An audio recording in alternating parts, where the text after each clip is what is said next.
ఈరోజు ఈ కూటమి ప్రభుత్వం డిఎస్సిలో అవకతవకలు జరిగాయి అన్నటువంటి ఈ రాష్ట్రంలో జగన్మోహన్ రెడ్డి గారు డిఎస్సిలో అవకతవకలు జరిగాయని చెప్పి ఈ ప్రభుత్వాన్ని వెంటనే సిబిఐ ఎంక్వైరీ వేయాల్సిందిగా కోరడం జరిగింది.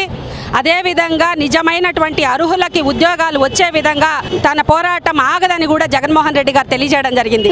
ఈ నెల్లూరు సిటీలో చంద్రశేఖర్ రెడ్డి గారి ఆధ్వర్యంలో 3 రోజులుగా రిలే నిరాహార దీక్షలు చేపట్టడం జరిగింది. దానికి తండోపతండాలుగా పెద్ద ఎత్తున బీసీలు, మహిళలు, మైనారిటీలు, యువత అందరూ కూడా జయప్రదం చేయడం జరిగింది. మీరు చూస్తూ ఉన్నారు, శిబిరంలో ఎక్కడ కూడా ఎంత ఎండని కూడా లెక్క చేయకుండా ప్రజల పక్షాన పోరాడుతున్నటువంటి వైఎస్ఆర్ కాంగ్రెస్ పార్టీకి మద్దతు అందరూ కూడా తెలియజేస్తూ ఉన్నారు. మా యొక్క డిమాండ్ ఒకటే, లోకేష్ బాబు గారు రాజీనామా చేయాలి, తన సచ్చీలతని నిరూపించుకోవాలని చెప్పి వైఎస్ఆర్ కాంగ్రెస్ పార్టీ తరఫున, ముఖ్యంగా బీసీ మహిళా నాయకురాలుగా మా తరఫున, మా అందరి బీసీల తరఫున కూడా డిమాండ్ చేస్తూ ఉన్నాం. ఏదైతే పేపర్ లీక్ విషయంలో కేంద్ర విద్యాశాఖ మంత్రి రాజీనామా చేశారో అదేవిధంగా రాష్ట్ర విద్యాశాఖ మంత్రి లోకేష్ బాబు గారు రిజైన్ చేసి వెంటనే డిఎస్సిలో జరిగినటువంటి అవకతవకల పైన సిబిఐ ఎంక్వైరీ చేయాలని కోరుతూ ఉన్నాం.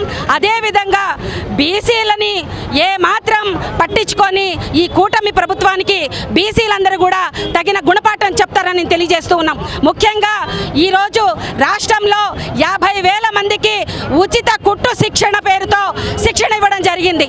నిన్న ఈనాడు పేపర్లో కూడా మనం చూసాం, 95 కోట్ల రూపాయల కుట్టు మిషన్ల పంపిణీకి కేంద్రం గైడ్లైన్స్ ప్రకారం రాష్ట్ర ప్రభుత్వం విడుదల చేయకుండా ఫైనాన్స్లో పెండింగ్ పెట్టినటువంటి విషయాన్ని నిన్న ఈనాడు పేపర్లో మనం చూసాం.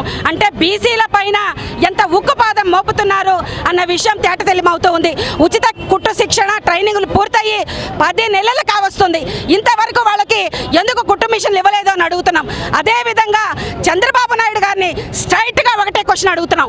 జగన్మోహన్ రెడ్డి గారు అధికారంలోకి రాగానే శాశ్వత బీసీ కమిషన్ని నియమించడం జరిగిందా లేదా? బాబు గారు నిజం చెప్పండి, బాబు గారు నిజం చెప్పండి.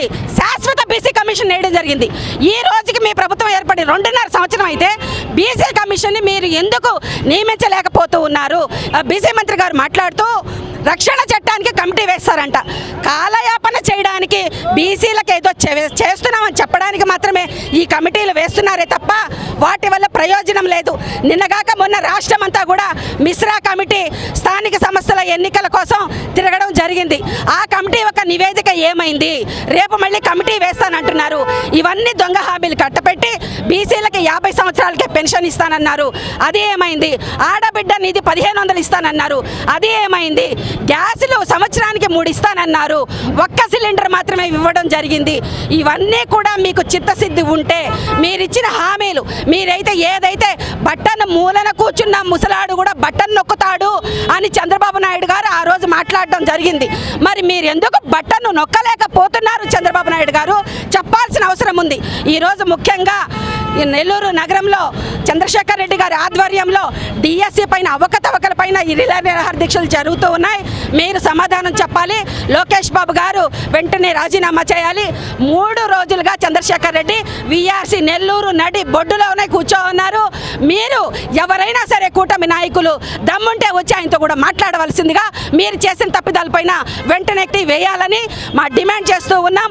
మీరు చంద్రశేఖర్ రెడ్డి గారికి సమాధానం చెప్పలేక కళ్ళబొల్లి మాటలతో కాలయాపన చేస్తున్నారని మా వైఎస్ఆర్ కాంగ్రెస్ పార్టీ నెల్లూరు నగరం నుంచి మేము డిమాండ్ చేస్తూ ఉన్నాం. మీరు సమాధానం చెప్పి తీరాలి.